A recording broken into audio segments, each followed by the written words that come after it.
Hey, good morning, everyone. I got a word to share with you this morning. As I was working out and praying, I just felt in my spirit that some of you are crying many tears.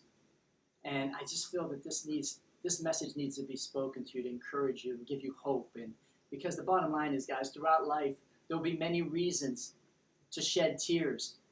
And maybe that's where you are this morning, where you feel broken into pieces, with tears streaming down your face, where you just want to cry out to the Lord, saying, Lord, you're going to have to put me back together. I can't do this without you. Where your life is just not going the way you thought it should. We've all been there. Maybe a loved one passed away that you believed would be healed. A marriage breaks up and you thought would be restored. Your finances or your relationship with your children are shattered. You've been abused in a way.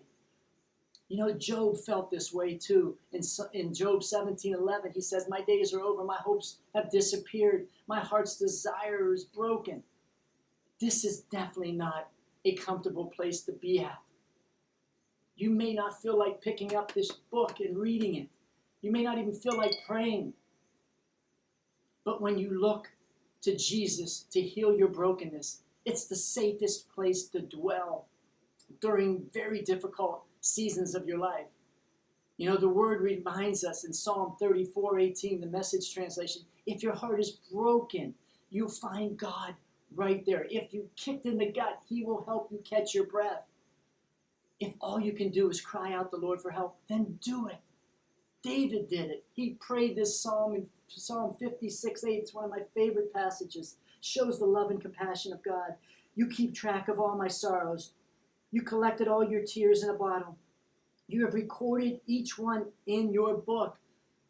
But look what he says in the next verse, verse 9. He says, my enemies will retreat when I call to you for help. This I know, God is on my side. Wow. Remember, guys, no matter how bleak today may look, there's always a change on the horizon for those of us who put our faith and trust in Jesus. So will you have faith and believe that God can bring change to your situation? He is the only one that could put your pieces back together, making you stronger than you were before. By leaning on God, pressing into God, he will cause you to look at your brokenness in a positive way.